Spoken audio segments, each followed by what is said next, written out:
cierto de que no podemos hablar de adolescencia como un modelo, como una etapa que tiene características estáticas y que son válidas para todos. Hablamos de que existe una necesidad de hablar de cuestiones generales o universales, como dicen los doctores, ¿no es cierto? Las cuestiones universales y algunas normativas que son universales, eso lo veíamos también en las clases anteriores. Y nos queda la idea, ¿no es cierto?, de que en este proceso que no es, digamos, unidireccional, esa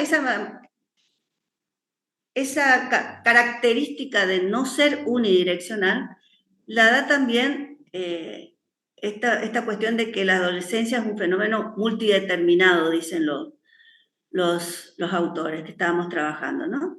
Entonces, esa multidireccionalidad y esa multideterminación que tienen las adolescencias están planteadas, decíamos, con Córdoba y Grassi, también por las características de los momentos históricos determinados. Veíamos la clase pasada para entender esto lo siguiente. En lo que podríamos llamar universalidad, desde una mirada generacional, podríamos decir que la relación de las generaciones adolescentes con las generaciones adultas también está determinada por y condicionada por factores que tienen que ver con los momentos en que los adultos de estas generaciones transitaron sus adolescencias. ¿Sí? Nosotros decimos siempre que la relación que establece el adolescente con los adultos también depende mucho de las características de las adolescencias de esos adultos, ¿no? Entonces, cuando hablamos de momentos históricos determinados, no solamente estamos hablando de cuál es el significado de las adolescencias para las distintas situaciones epocales, ¿no es cierto? O sea, las distintas épocas que estamos analizando, sino también en función de las adolescencias de los adultos. Porque nosotros ahí vemos que en esa relación, ¿no es cierto?, hay de ese vínculo, ¿no es cierto?, que nosotros pretendemos que sea asimétrico, siempre hay una relación diferente según sean o hayan sido las adolescencias de estos adultos. Entonces, dentro de toda esta cuestión, como el proceso adolescencial lo que busca es la identidad, el logro, terminar la construcción de la identidad adulta, allí nosotros tenemos que ver cuáles son las características de estos adultos, ¿sí? Bien, otras influencias sobre el desarrollo evolutivo, decíamos, es la edad cronológica. Vieron que en la clase anterior, ojo, esto trata de ser una síntesis de lo que estuvimos viendo, ¿no?, antes de pasar a otro autor. Habíamos planteado, ¿no es cierto?, que según Juni, cuáles eran las tres etapas de la adolescencia. Y habíamos marcado edades cronológicas que son relativas también, porque son indicadores relativos de estas condiciones de ser adolescentes. Pero la edad cronológica en realidad tiene hay una necesidad de plantear la edad cronológica, porque cuando nosotros hablamos de pubertad, hablamos de determinado espectro de edades cronológicas, desde los 10 años hasta los 14, 15, como universal, digamos, ¿sí? Y hablamos de la adolescencia nuclear o media desde los 14, 15 años hasta los 17, 18 años. Y hablamos de adolescencia tardía o alta adolescencia o juventud a partir de los 18 años en adelante. O sea, hay una cuestión que nosotros tenemos que considerar desde lo cronológico. Es decir, si a nosotros nos dicen, mis alumnos son adolescentes de 14 años, nos ubicamos inmediatamente en la pubertad. Si a nosotros nos dicen, nuestros alumnos son de 17, 18 años, nos ubicamos en esa etapa de la adolescencia. ¿Por qué? Porque tienen características universales diferentes, ¿sí? Y a su vez tenemos que ver después cuáles son los desarrollos individuales o particulares. Los procesos maduratorios de naturaleza biológica, acá nosotros planteamos, acuérdense cuando vimos el tema, por ejemplo, de la pubertad, planteamos esta cuestión de que la madurez hormonal tiene que ver, digamos, no solamente con la influencia biográfica de los sujetos, sino también con las características biológicas de los sujetos, ¿no? Generalmente los médicos dicen, las hormonas comienzan a actuar más allá de nuestra expectativa o no. O sea, cuando las hormonas comienzan a funcionar, las hormonas llamadas de la pubertad, ¿no es cierto? Aparecen como un fenómeno, entre comillas, como un fenómeno biológico que nosotros difícilmente podemos manejar o controlar, pero esa cuestión tiene que ver con esa normativa que hablábamos en la clase anterior, ¿no es cierto?, que es cómo operan o cómo se presentan y funcionan, porque a eso se remite a su función, en términos de, por ejemplo, la categoría varón o la categoría mujer. Bien, los acontecimientos históricos y culturales de cada contexto social, eso lo vimos la clase pasada. Yo no sé si en esta comisión mencionamos lo importante y lo fuerte que fue la pandemia y la situación de aislamiento, ¿no? Creo que sí, porque siempre lo hablamos cuando hablamos de acontecimientos históricos, pero por allí, si no hablamos, me lo plantean, por favor. Porque, así como en algunos momentos hay, yo qué sé, por ejemplo, acá en la capital, en el 82-83 sufrimos una inundación muy fuerte que implicó migraciones de sujetos que vivían en determinados barrios, inclusive emigraron a ciudades diferentes de acá del interior de la provincia o también de otras ciudades del país. Hubo adolescentes que tuvieron que ir a hacer su secundario o a terminar su secundario en otros lugares. Nos referimos a diferentes acontecimientos que no solamente pueden ser desde el punto de vista, así como una situación que tiene que ver con, digamos, con accidentes hidrográficos, de crecimientos del río o de sequía, sino también la pandemia, que fue una cuestión que tuvo que ver con la salud y que atravesaba, digamos, toda la vida de los sujetos. Los adolescentes no estuvieron exentos de su influencia, más que nada lo que se trabajó como aislamiento social. Sabemos que la adolescencia es y vamos a estudiar eso, ¿no es cierto?, una necesidad que tienen los sujetos de estar vinculados con otros, con sus pares y con adultos significativos. Bueno, ese vínculo se vio troncado en lo presencial, ¿no es cierto? Es decir, hubo una suspensión del encuentro presencial con los otros y bueno, surgió la virtualidad y todo lo que ya sabemos, vivimos y todavía tratamos de entender. Al respecto se escribió muchísimo en ese momento y en los años subsiguientes, ¿no? Porque hubo mucho impacto en las adolescencias. Eso podemos ir trabajando después en forma transversal en los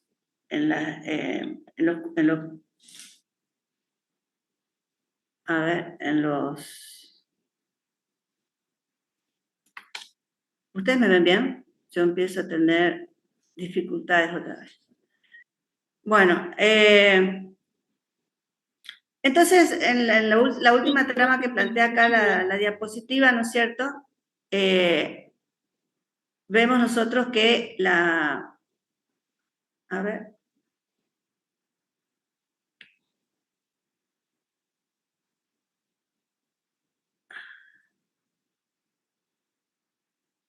Vemos nosotros que tenemos varias condiciones por las cuales las adolescencias se ven como necesariamente tener sobre ellas dos tipos de miradas, aquellas que plantean lo universal o las generalidades que nosotros llamamos para cada una de las tres etapas, y también aquellas cuestiones que operan, ¿no es cierto?, como factores que influyen, ¿no es cierto?, de forma directa o indirecta, según sea la dimensión que se está trabajando. Entonces, la propuesta de los autores para cómo integrar estas cuestiones universales y particulares es entender que las adolescencias son experiencias de subjetividad. Es decir, cuando nosotros avancemos en el desarrollo de los contenidos, vamos a ir avanzando en este concepto de subjetividad. Ya ahora, desde el próximo punto de este eje con Lerner, trabajaremos bien. Pero vamos a ir entendiendo, ¿no es cierto?, que la subjetividad tiene un punto distintivo que es el modo en que el sujeto vivencia su adolescencia y la relaciona con las adolescencias de los otros. Por eso hablan los autores que es una experiencia de subjetividad. Yo soy yo y no soy él, pero me parezco a él, o soy diferente de él en esto y estos aspectos, soy totalmente diferente de él, sería la manera en que verbalizamos esa experiencia de subjetividad, ¿sí? La necesidad que nosotros observamos en el adolescente de ser identificado como uno, igual a sus pares, diferente de los adultos, pero a su vez con determinadas particularidades, sería la experiencia de subjetividad de la que hablan los autores. Toda esta cuestión, ¿no es cierto?, ¿cómo la podemos entender nosotros? Nosotros tomamos aportes de Foucault y decimos que para nosotros, profesionales de la psicopedagogía, ¿no es cierto?, profesionales que trabajamos en unidades escolares o que trabajamos en otros espacios en los cuales trabajamos con adolescentes, tenemos que entender que todo este proceso adolescencial implica procesos psíquicos. Todos implican procesos psíquicos. Que esos procesos psíquicos, ¿sí?, se producen, ¿no es cierto?, en un entramado de relaciones intersubjetivas. Es decir, nunca se producen esos procesos psíquicos en forma, en un sujeto aislado del mundo, sino que es en proceso de relación con los otros. Por eso nosotros le damos muchísima importancia a los modos en que los sujetos interactúan con los otros, ¿sí?, y en escenarios particulares, por ejemplo, familia, escuela, grupo de amigos, etc. Esto se da en una época particular, digamos, que sería esta, la nuestra, hoy, digamos, ¿no?, que tiene, digamos, una influencia de lo histórico en términos de por qué llegamos a donde llegamos y cómo estamos acá hoy, tiene que ver con cómo estuvimos y se va a proyectar de una manera determinada. Pero a su vez, lo que nosotros tenemos que entender es que no vamos a tener una teoría que da cuenta de todo esto sintéticamente, ¿no? Que nosotros tenemos, como dice Foucault, una caja de herramientas, ¿no es cierto?, en las cuales nosotros vamos a ir armando estrategias de intervención con adolescentes en función de las características de esos adolescentes. No va a ser en términos de universalidades o en términos de generalidades, sino que vamos a tomar aquellos conceptos universales que nos permitan leer esta realidad. La realidad que me está planteando este grupo de adolescentes, que me está planteando este adolescente. Por lo tanto, vamos a ir armando y desarmando un conjunto de herramientas para poder, a partir del aporte de distintas disciplinas, ver cómo organizamos nuestro campo de intervención, ¿sí? Entonces, vamos a tomar aportes, ¿no es cierto?, multidisciplinares, interdisciplinares, desde, digamos, desde la psicología, de las distintas disciplinas y subdisciplinas de la psicología, de la biología, de la antropología, de la sociología, pero también, ¿sí?, a partir de digamos, la gran influencia que tienen las transformaciones sociales y culturales, vamos a tomar determinados analizadores, como pueden ser la producción en redes que hacen los adolescentes, por ejemplo, que escriben en las redes, cómo se comunican, qué fotos, qué fotografías utilizan. Entonces, allí estamos abriendo las posibilidades de obtener otro tipo de fuentes, ¿sí?, para el análisis de las situaciones adolescenciales y el armado de herramientas para trabajar con ellos. Entonces yo puedo trabajar con la literatura, con el cine, con las historietas, con la música, ¿sí? Son todos analizadores de las adolescencias. Es decir, las redes en este momento para nosotros son un auxiliar de mucho valor, de mucho valor. Las distintas actividades en las redes que realizan los adolescentes son de mucho valor para nosotros. Bien, esto es modo de síntesis de lo que estuvimos hablando en las dos clases anteriores. ¿Alguna pregunta sobre esto de hoy?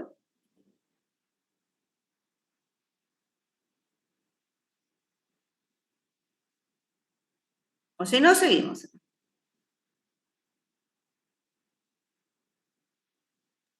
Sí, perfecto. ¿Está todo bien? Perfecto. Sí, sigamos. Bueno, seguimos. Perfecto. Bueno, ahora lo que vamos a hacer es lo que anticipé hoy cuando abrí la clase, que es, vamos a ir a salas simultáneas y vamos a trabajar en pequeños grupos lo que ustedes tenían que leer del texto de Emanuele, ¿sí? Bueno, yo voy a poner en el chat la consigna.